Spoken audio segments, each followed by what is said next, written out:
Good afternoon, everyone. Very good afternoon, and welcome everyone for this very special session of your edition. As I was sharing with you, the honorable speaker for the day, Shri V.P. Singh Ji, is already here with us, and I welcome him on behalf of MIT World Peace University. Welcome all the participants to this very special session of your edition.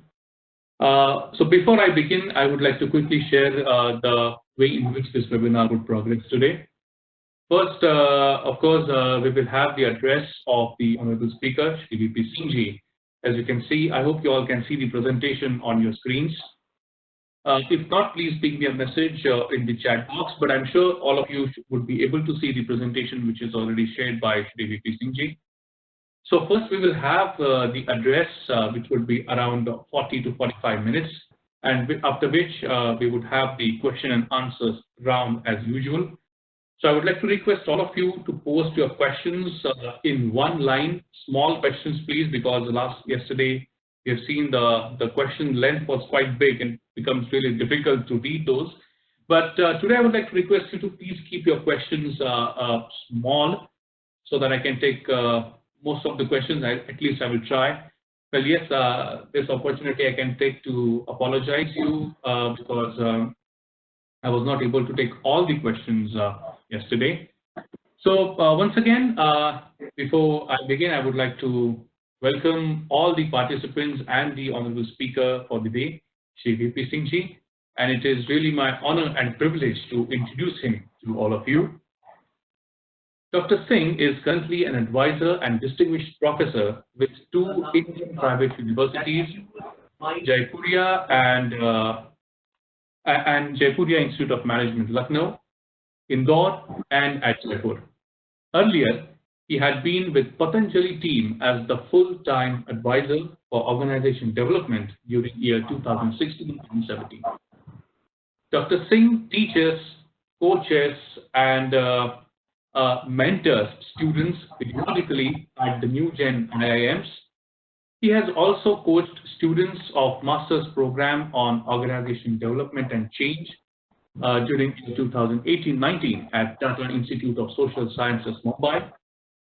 During year 2002-2015, Dr. Singh led human resource team as HR director at RJ Corp, which is world's second largest Pepsi bottler and owners of 600 plus Pizza Hut, KFC, Costa Coffee in 3 different countries. He was earlier associated with Escorts Group from year 1993 to year 2000, Visakhapatnam Steel Plant and Hindustan Copper Limited from 1982 to 1993. He has been a researcher, teacher and trainer at Vamnicom, as we all are aware, in the city of Pune, and University of Pune from 1974 to 77. Institute of Company Secretaries of India, 1978 to 79, and All India Management Association as well. A postgraduate from University of Calcutta with specialization in business laws. He has a postgraduate qualification in personal management from Punjabi University, and he earned his PhD from University of Pune for his dissertation on organizational effectiveness. He has been a study fellow, Department of Management Studies, University of Leeds. Dr. Singh is an executive of Life Coach International Coach Federation, United States of America, and member of Mentorpool, Everwise, United States of America. Sir, we are really honored and privileged to have you here today. Welcome on behalf of MIT World Peace University. And now, without taking much time, I hand over the control to you. Over to you, sir. Thank you, Gautam. Thank you very much for your kind words, and I look forward to next 1 hour with all of you. I hope in course of next 1 hour, we will have enriching dialogue, and hopefully at the end of the day, we will be able to leverage the 4 human intelligences, which is the theme of today's deliberation. But before we get going, Hello? Yeah, somebody's mic is on. I'm trying to mute it. You can continue, sir. And Gautam, the PPT is on? PPT is on, sir. Wonderful. So before I get going, I would like all of you to come along with me and let me take you to a tour of 4 homes or 4 houses, 4 abodes. I would like to believe that each one of you, each one of us is successful, prosperous. Kindly travel with me for next 2 to 3 minutes and imagine yourself whatever I'm visualizing and sharing with you. Imagine yourself as the owner of 4 different houses, homes, abodes. As I said, each one of you is a rich person, prosperous person. Let me take you to your 4 houses, 4 homes, 4 abodes. The first home is situated on a hilltop of a town called Dharamshala in Himachal Pradesh. It's a very big house. It's a house which is into many acres. It is a house which is very close to your spiritual guru. A house which connects you to your spiritual guru. It could be Dalai Lama or whoever. Your second house, let me take you to your second house. Imagine yourself as someone who belongs to or who comes from a small town called Sangli in Maharashtra. So this house of yours is in Sangli, is again a very large house. This is where your parents live. They're all alive, healthy, prosperous. This is a house where your schoolmates, your friends come very often. This is a house full of sentiments, a lot of feelings, a lot of childhood memories. Third house is in the city of Pune. This house of yours is on the outskirts of Pune city. It is again a very large house. This is a house which has a kitchen garden where you grow vegetables, organic food. This is a place, this is a house where you have a dairy, where you have cows, buffalo, from where you get milk. This is a house where you have a lovely gym. And this is a large house, beautiful house.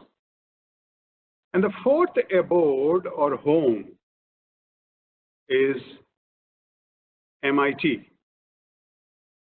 MIT management has given you a very large building funded by some stakeholder where you spend a lot of your time. It has large rooms, all technology, marvels. You can connect with anybody else in the world sitting in this room. You can connect with your friends, your co-professionals in Stanford, Harvard, Germany, Japan, anywhere. These are the 4 houses you have. Imagine yourself. All of them are equipped with all kind of facilities, all kind of goodness.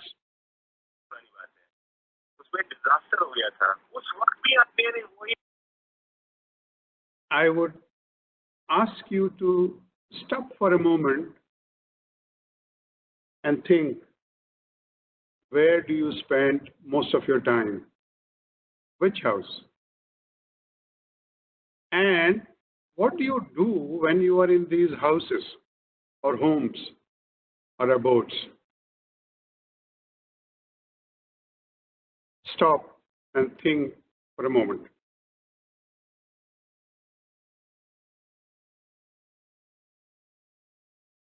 Okay, now we move forward and we now talk about four intelligences, which is the topic of today's deliberation. And we will come back to these four houses somewhere during the deliberations, during the dialogue. Number 4 is a very unique number. And I would like to highlight that a lot of things in our life is around number 4. It could be a coincidence, but I guess it is not a coincidence. If we revisit our scriptures say we live with a purpose, and the purpose of life is fourfold: dharma, arth, kam, moksha.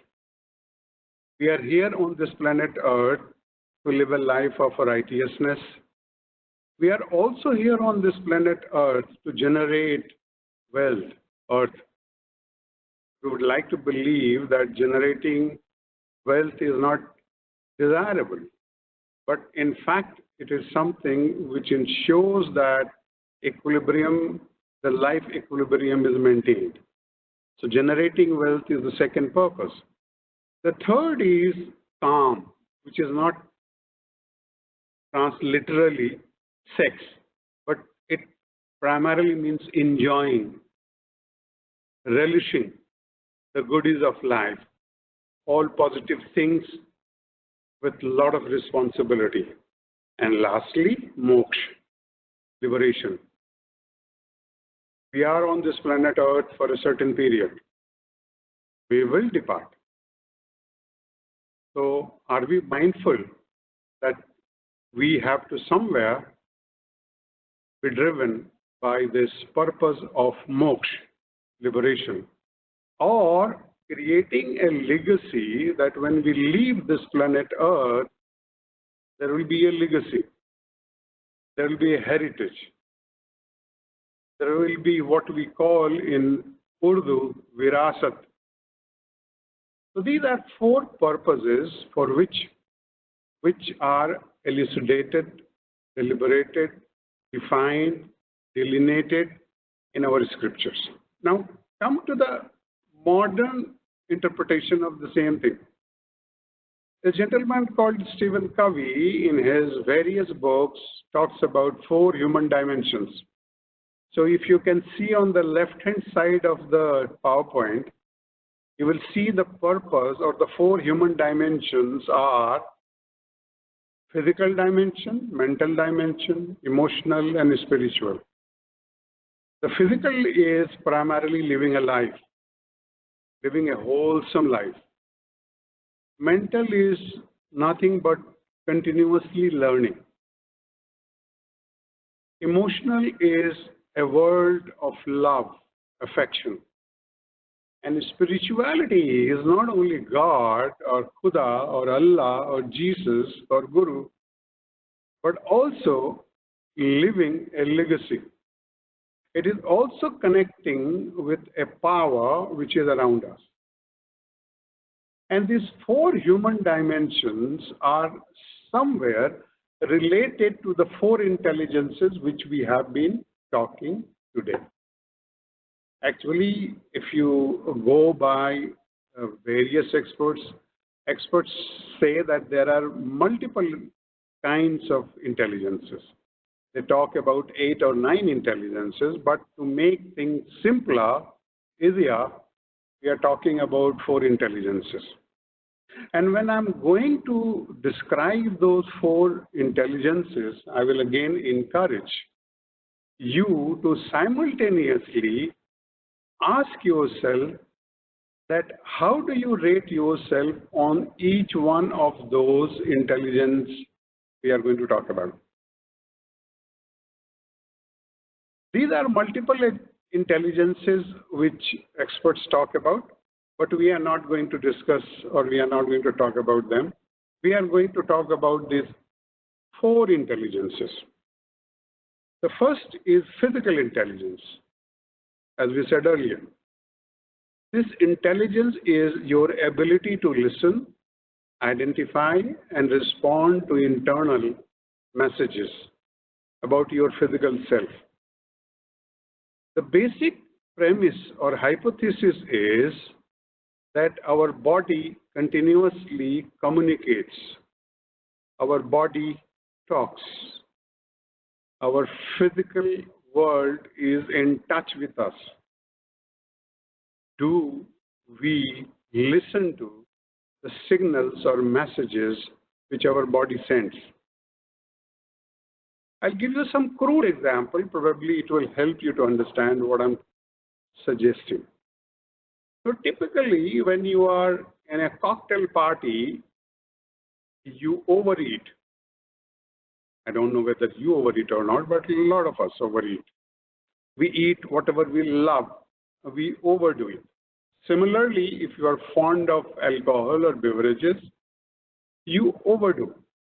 And when you are overdoing it, your body says and communicates that stop, can't manage it. It's going a little extra. In Hindi, what we call, the body says, "Jada ho rahi hai, thoda ruk jao, stop." But we don't listen. We don't talk. We don't communicate. We don't receive these signals and respond.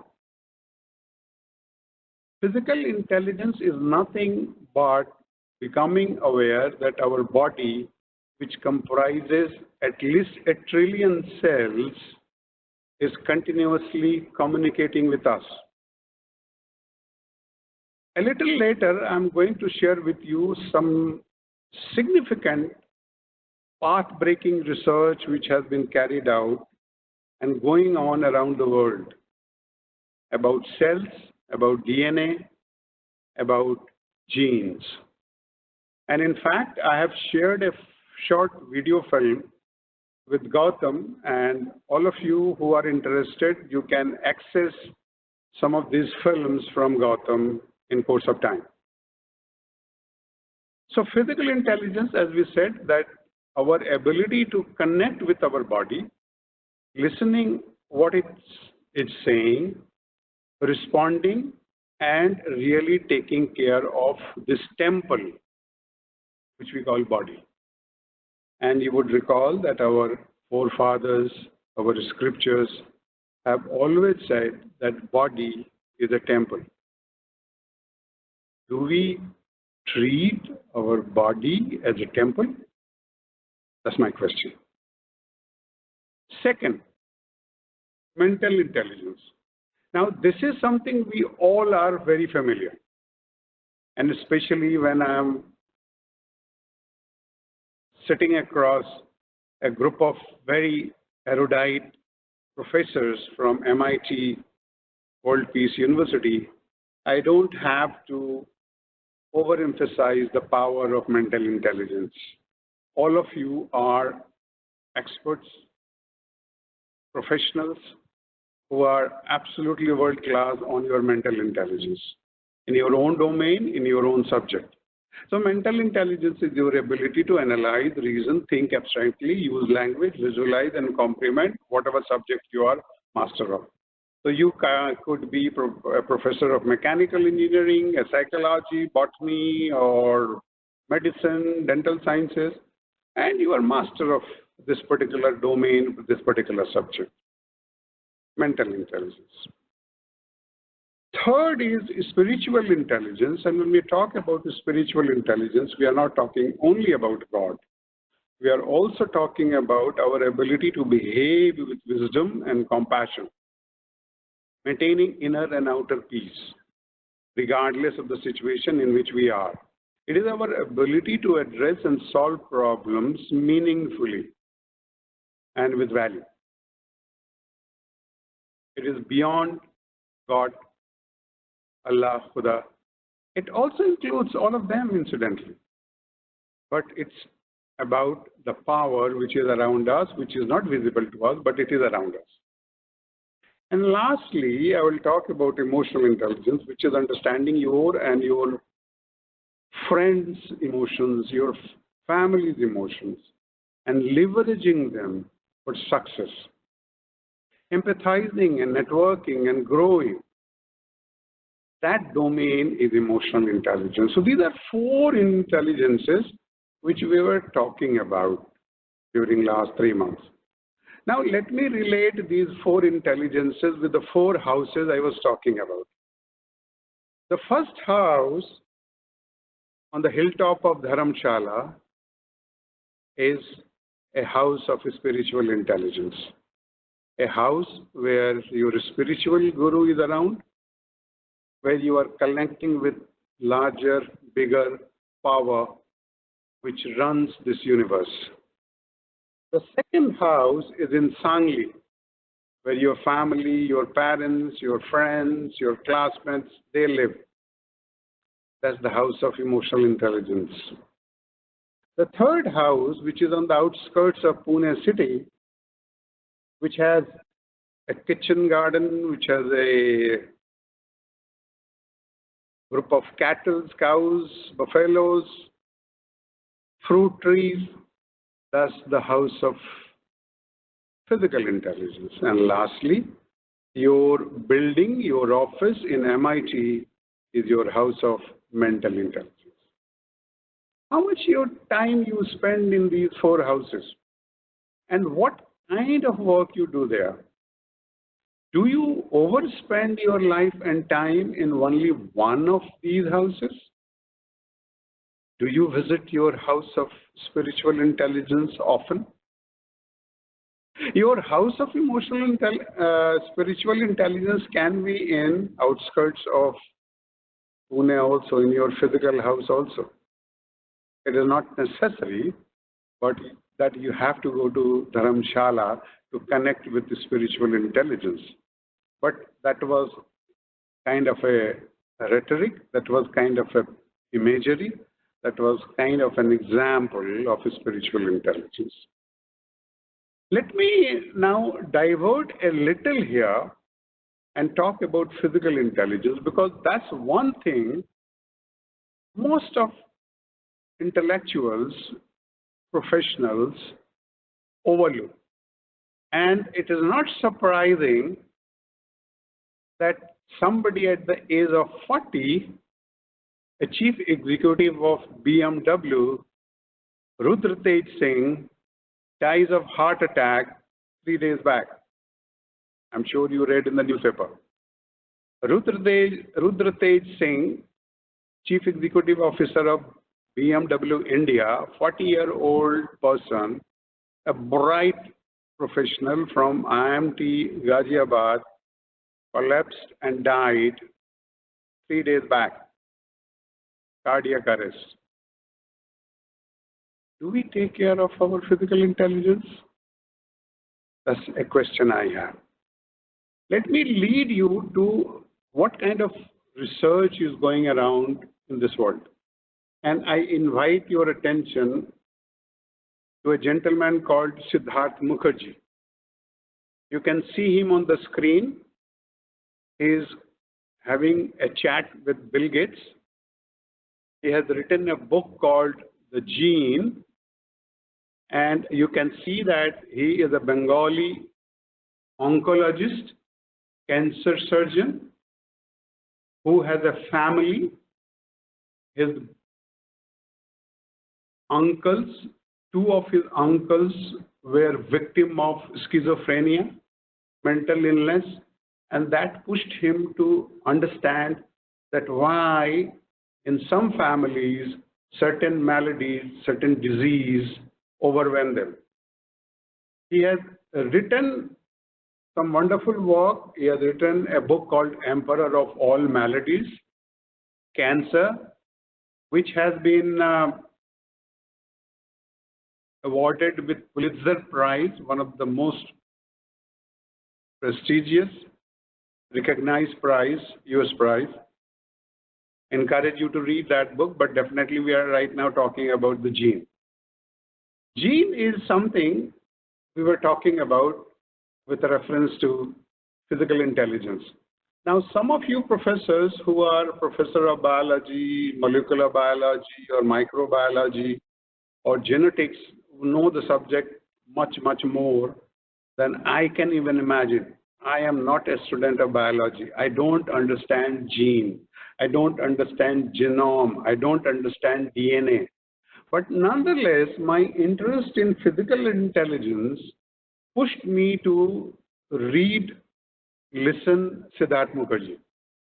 And I quote something for you. What is gene? Genes are made of DNA. What is DNA? DNA is the molecule that is hereditary material in all living cells. DNA is a molecule that is hereditary material. DNA is something which is passed on. Our great-grandparents passed on to the next generation, so on, so forth, and it has come to you and me. We get genes from our forefathers. What it has? Gene has information. That's what the Wikipedia, that's what the book on genes says. It contains information to build a living organism. In a very short sense, DNA is information. And that is what we were saying, that physical intelligence is nothing but information which every cell of our body has. We all the time thought that intelligence is only something which is here, brain. Intelligence is everywhere. This awareness, this mindfulness, and then leveraging this power of information can make us successful. I'll encourage you to get in touch with Gautam and get hold of those films, which of course you can do a Google search, go to YouTube, do a name search of Siddharth Mukherjee, and you will find a whole host, hundreds of films and write-ups on this particular subject. Encourage you to read. Encourage you to see how you are managing. Hello? Who is exiting? Yeah, there is some disturbance. You can talk, sir. I'm muting those. Okay. Now, we talked about physical intelligence, we talked about spiritual, we also talked about physical, mental, and spiritual. Let's talk a little about emotional intelligence. Again, this is a subject I will be very surprised if all of us have not heard or read these subjects. Emotional intelligence is primarily that domain which is around our emotions, understanding our emotions, understanding emotions of people around us, understanding and leveraging those emotions for larger well-being, universal good. That's emotional intelligence. And is again based on 4 pillars, as you can see on this PowerPoint. Self-awareness, becoming aware who you are. So, Gautam Bapat is Gautam Bapat, but Gautam Bapat is only a name. Gautam Bapat is not a complete introduction. So if Gautam Bapat can ask himself that who am I, what are my strengths and weaknesses, if he can ask that what is good about me, what are my opportunities, and he becomes aware about his emotions, his strengths, his abilities, then he is aware. And if he is aware, then the journey starts. So the most important thing is becoming aware who you are. And when I say who you are, not only spiritually, but also as a human being. You as a professor, what you are good at, what you can write well, what are that area of research where you can excel? What are the areas in which you can write a research paper which will get published in a Scopus journal or ABDC journal? Becoming aware, leveraging that. Secondly, it's self-management, which is basically managing your emotions. We all have emotions. We would like to believe that some of the emotions are negative emotions, bad emotions. Actually, no emotion is a bad emotion and a good emotion. The question is that how we are using that emotion in what kind of a situation. So when we say that love and affection is a good emotion, doesn't mean that it will be relevant and useful everywhere. If you express your love and affection to a wrong person, you will be getting assaulted. Similarly, we say that anger is bad, aggression is bad. No, it depends with whom you are talking, with whom you are confronted with. So if you are confronted with a thief or an enemy, or if your Pakistani army is in front of you, you can't love that army personally. You have to be angry, you have to confront it. So emotions are not good or bad. How do we leverage, manage, control ourselves? That is something which decides our success. The third pillar is around social awareness, your ability to empathize. And your empathy is more than sympathy. Sympathy is, feeling bad about somebody. When you are sympathizing with somebody, you are superior to that person. That doesn't help. Empathy is something when you are equal to that person and you are literally understanding that person and experiencing that emotion, then you are empathizing. And lastly, building relationship. We are living in a world of www. www network. Sitting in Pune, you are connected with Purdue University. Sitting in Pune, you are connected with University of Pennsylvania. Sitting in Pune, you are connected with the whole world. Who are in your world? How rich is your world? How you are leveraging that world is something we all have to become conscious and multiply that network for larger well-being. So that's emotional intelligence. So what we have covered so far is that 4 intelligences are like 4 houses which have been given to us. More often than not, we live in 1 or 2 houses only. We are not mindful and aware and conscious about power of other houses, other abodes. And in the process, our success is partial. Our success is incomplete. We are incomplete persons because we are not leveraging 4 intelligences which is given unto us.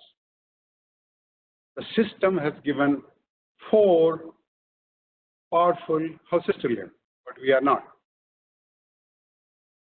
Let me not overemphasize the power of emotional intelligence, but nonetheless, it is one of the most important pillars of 4 intelligences. Emotional intelligence, the research proves, decides your success in this world, the physical world, that world, the professional world. And there is a whole lot of research which I'm not going to spend time on, especially you as a professor, you as a teacher, you as a vice president, to a very large extent, more than 75% of your success is around your ability to marshal your emotional intelligence. Your IQ, your first class, first degree qualification, your PhD helps you 25%. 75% is emotional intelligence and the rest of them.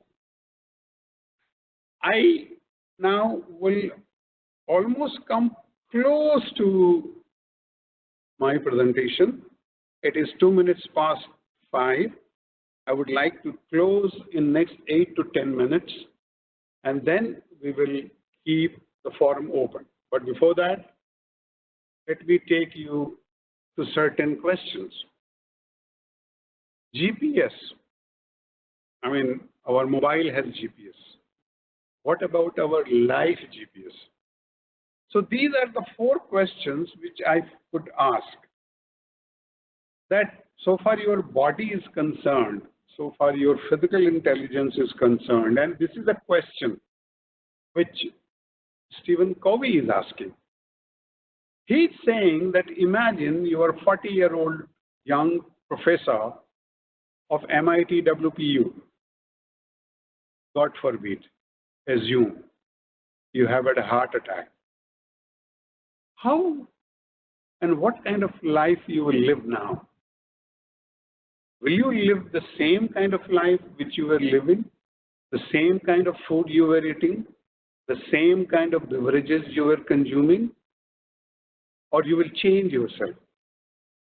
So assume you have had a heart attack and now live accordingly. That's the first question or the first indication Stephen Covey is giving to you and me. For the mind, that is mental intelligence, or what we called IQ. You as a professor, I as a professor, I as a vice chancellor, you as a dean. Assume that half-life of your profession is 2 years. Now prepare accordingly. Suppose you have only 2 years to left. Only 2 years are left for your retirement. What kind of work you would like to do? What kind of research paper? What kind of teacher you would like to be? Would you like to be only a teacher? Would you like to move from teaching to coaching to mentoring to facilitating to take a larger role to a bigger role? Would you be known only as a so-called Master G, Professor G, or something more? One of my professor friend, he says, he tells me that, Dr. Singh, you know what is the best sign of your being a great professor? So I ask him often, tell me, Dr. Sheikh, what is the sign of a good professor? He says that a good professor is a professor when he is at an airport or a railway station, where the students come, rush, and they don't even hesitate for a second to touch his feet in reverence. Because this teacher, this coach, this mentor has changed their lives.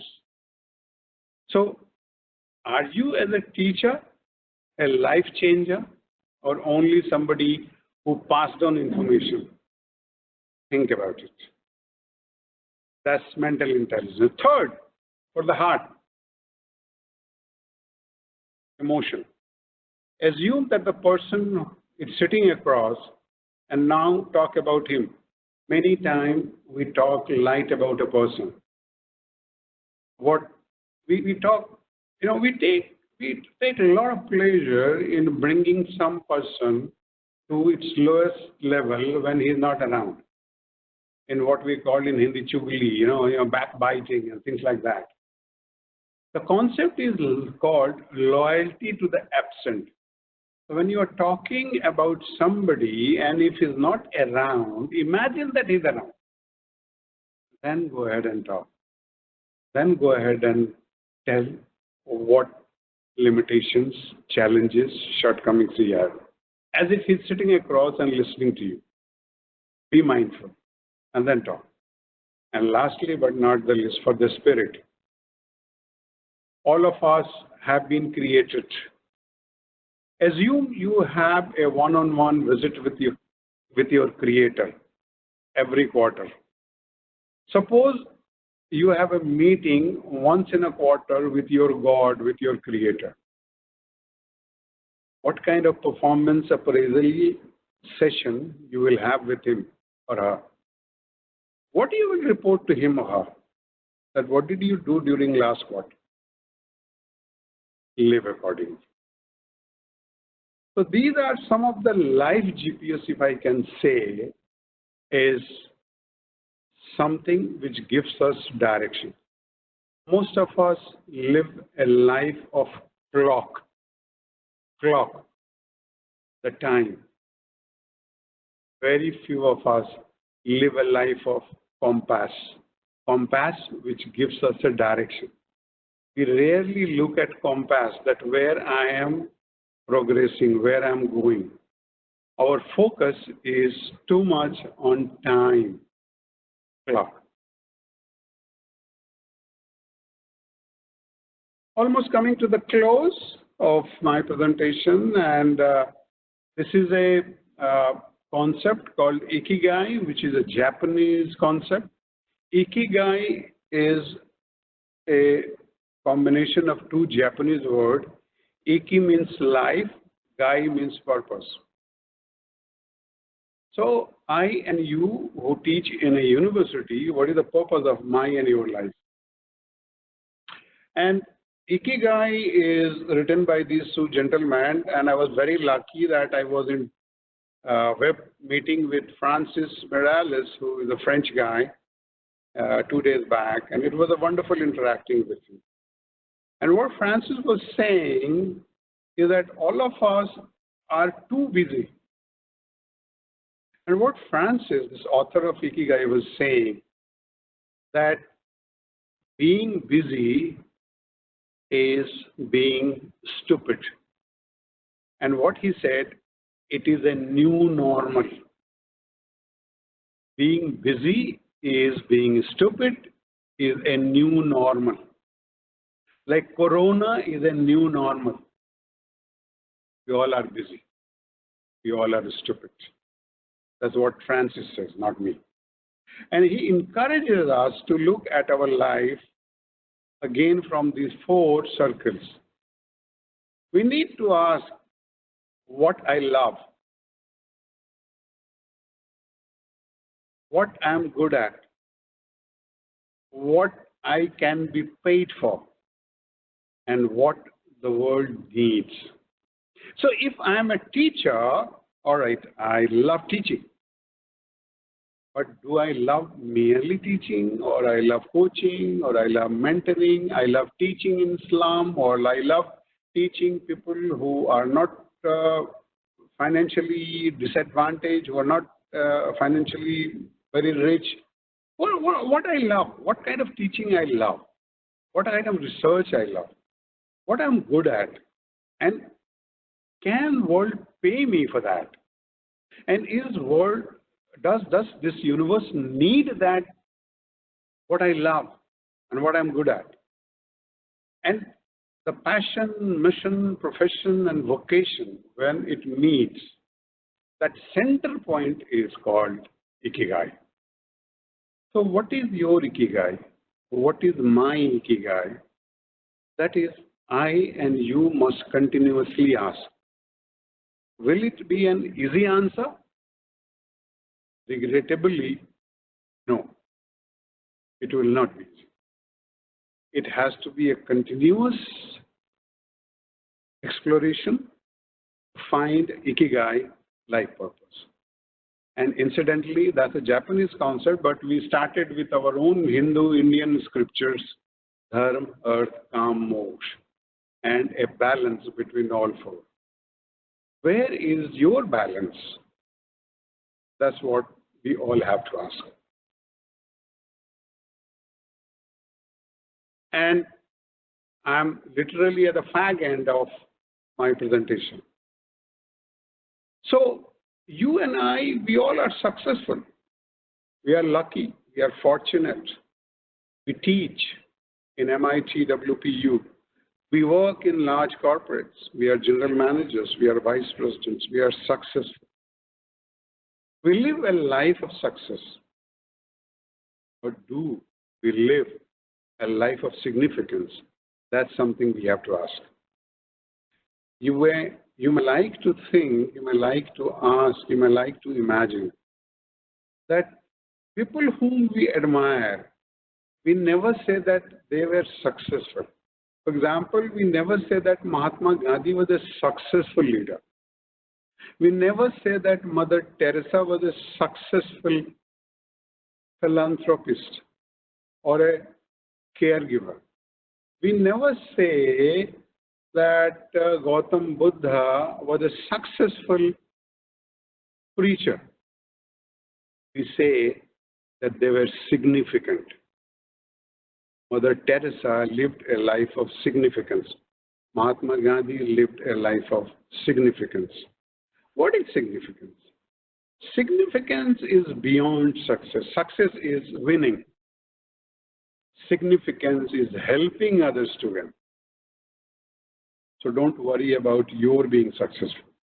So although we started with leveraging 4 intelligence for success, I'm contradicting myself.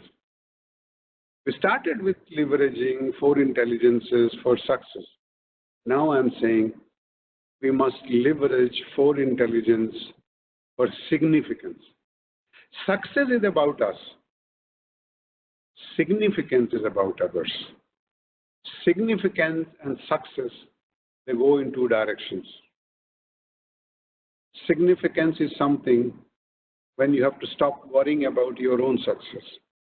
When you start worrying about others, the significance comes automatically. Ladies and gentlemen, I encourage you to ask these 4 questions. Where do you spend your time? Which 4 homes? Which 4 abodes? Which 4 houses?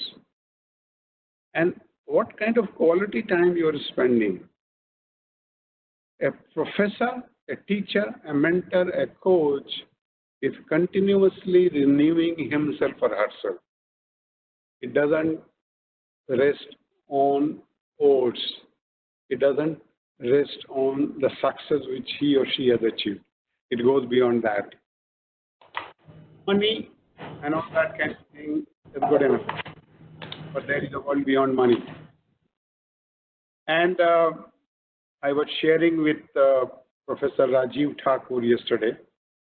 I will close by reciting 3 couplets from a nazm, a Urdu poem I wrote a couple of years back, which will kind of summarize what I am saying right now. It is in Urdu and Arabic, but I hope it is easy to understand because most of us understand Hindustani. The couplet, the nazm goes as follows. जमाने की सारी दौलतें, जमाने की सारी दौलतें, हुक्मरानों की ताकत, हुक्मरान, rulers, the kings and queens and presidents and prime ministers. जमाने की सारी दौलतें, हुक्मरानों की ताकत, भूले से कहीं तेरे पास आ गया तो दगाबाज है हालात, the situation is fraudulent. दगाबाज है हालात, धोखा दिया है तुझको, हालात ही अचानक कल से बदल गया तो। मैं तो एक सरफरा हूँ, I'm a mad man, I'm a crazy guy. मैं तो एक सरफरा हूँ, सवालात ही किए हैं, मेरे सवालों का तुझे कहीं जवाब आ गया तो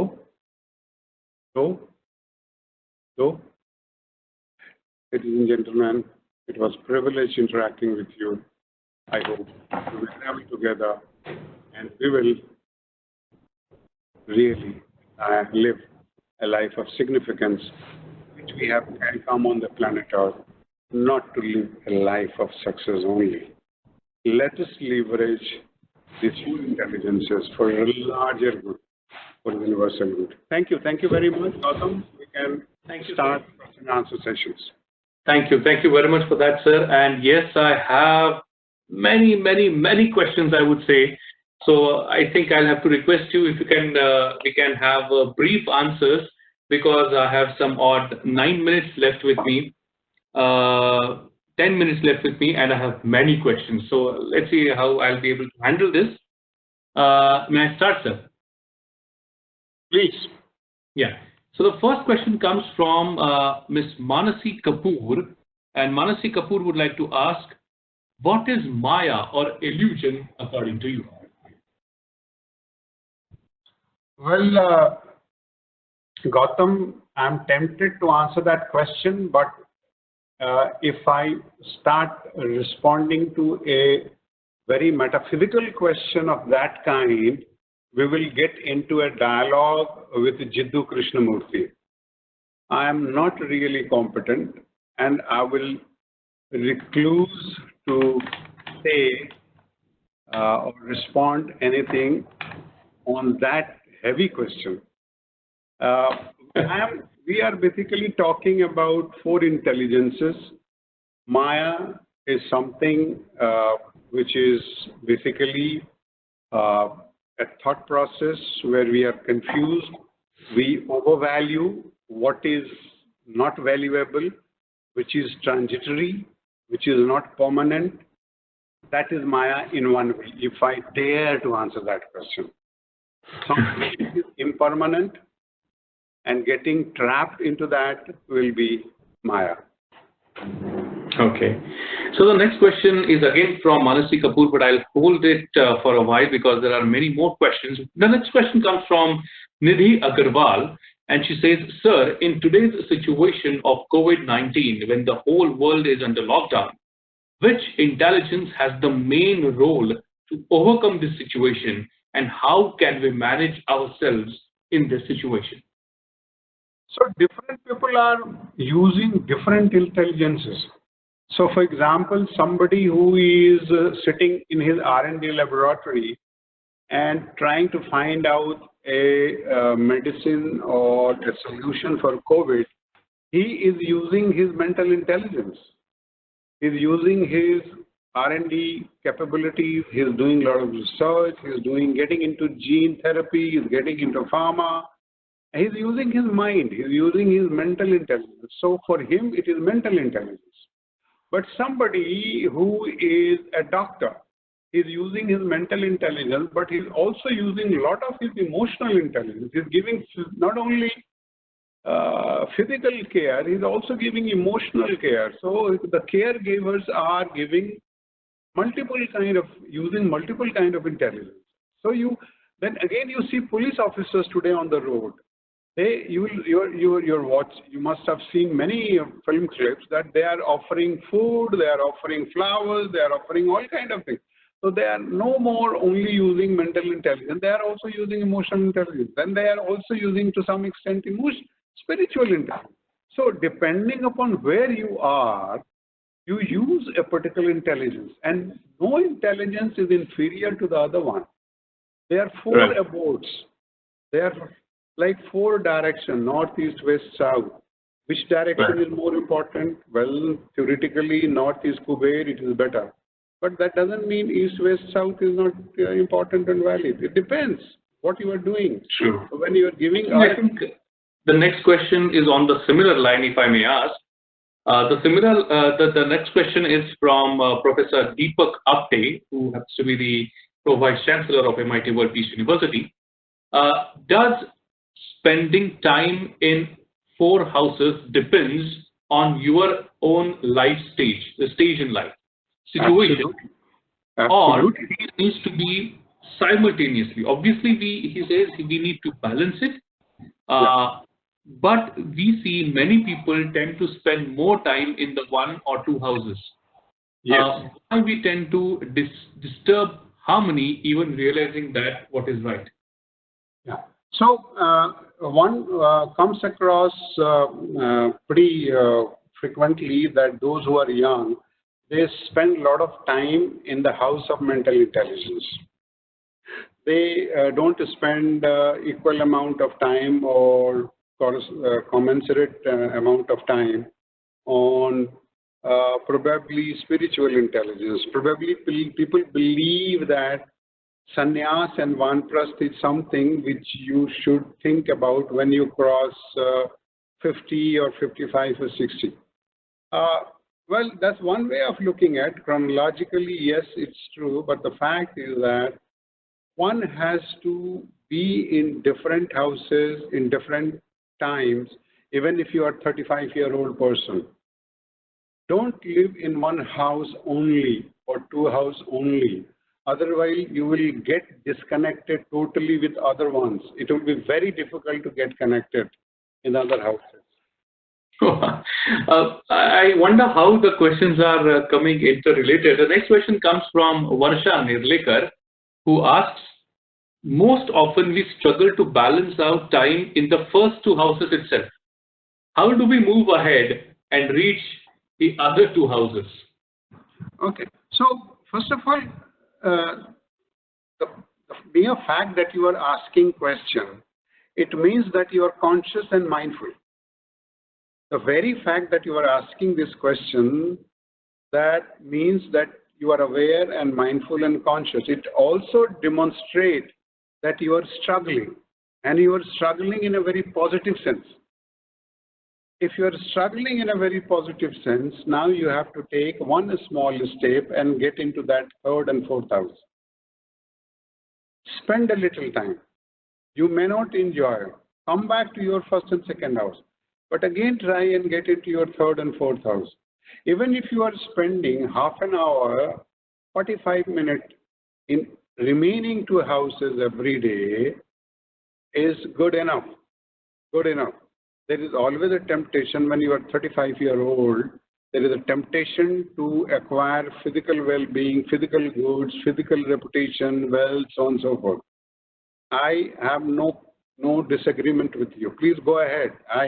We are not saying that you should not earn money. Or you should generate wealth. Yes, you must. But becoming mindful like you have become, take a step, get into that house of Dharamshala once in a while. It's a long flight from Pune, but I'll encourage that go to Dharamshala. You have a house there. Go once in a while. Live there. It's a beautiful sight there. Thank you. So thank you very much. The next question comes from Dhrupa Bhatia, and she asks, according to you, what is the level of empathy among the individuals and society at large? Repeat the question, Gautam. She asks, sir, according to you, what is the level of empathy among individuals and societies at large? I'm not very clear. You see, okay. Let me say something like this, that empathy is beginning, sympathy is beginning. You start with sympathy, but empathy is where you are that person. You are literally experiencing that person. And what we called in our scriptures, there is a concept called non-duality or dvait. When there is no difference between you and me, yes. That is empathy. Yeah. When you get into that mindset, you are empathizing. Is it easy? No, it's not easy. Is it not? It is also, it can cause pain also. So maybe you can have an offline chat with me. Probably we can have a long discussion on this. Sure, sir. I think I've reached 5:28 p.m. and I think that indicates me that it's time to wind up. But of course, I cannot move any further without inviting our beloved Honorable Vice Chancellor of MIT World Peace University, Dr. N.T. Rao. Sir, now if I may request you to please come online live and share your thoughts. Singh sir, good evening. Good evening, sir. I can't see you, sir. I've not switched on my camera. Okay, fair enough, sir. Fair enough, sir. I was going through the lesson. I don't think I got carried away by a lesson like today. This was something amazing. At the end of the lesson, I was asking myself, am I successful or am I significant? Did I make somebody happy today? And I look back, maybe with my age and with my experience, I could get positive answers. Thanks very much for making me to realize what I am. Thank you very, very much. This is a wonderful evening for me. On behalf of MIT WPU and everyone around, I thank you so much. Thank you very much. I don't know, I don't have enough words. I may be repeating thanks so many times, but it's something significant, something beyond my words. Thank you so much. Thank you, sir. It's my privilege. I'm aware that you are running a great institution I spent my youth in Pune, so I have a lot of affinity with Pune, and you are doing some great job. My good wishes, my compliments to you, to your team, and everybody in MIT WPU. Continue to do whatever you're doing.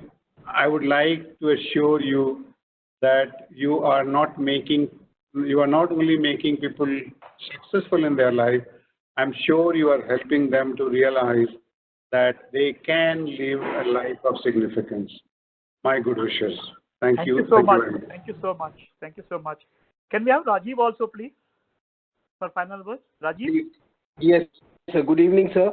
And thank you for you, first of all, to join this meeting, especially when you were busy with some other webinar as well. And processing notes, once again, my gratitude, my gratefulness for accepting this invitation. And true to your words, you have left many unpalatable questions during the discussion today. And during this hour, it definitely becomes more pertinent and more important for us, especially on a weekend, to explore what significance do we have in our life. And certainly there are many thought-provoking ideas, thought-provoking questions that you have left with us. Thank you once again, sir. It was a pleasure listening to you once again. Thank you. Thank you very much. Thank you. Thank you. Thank you, sir. Thank you very much once again on behalf of MIT One Piece University. Thank you. Thank you very much. Thank you, everyone in the audience. We got almost 150 odd number of audience today. Thank you very much for spending your 1 hour with us. Thank you. Thank you very much. Thank you. Have a great evening. Stay home. Stay safe. Thank you. See you in the next season of your edition. Thank you. Thank you very much. Thank you, sir.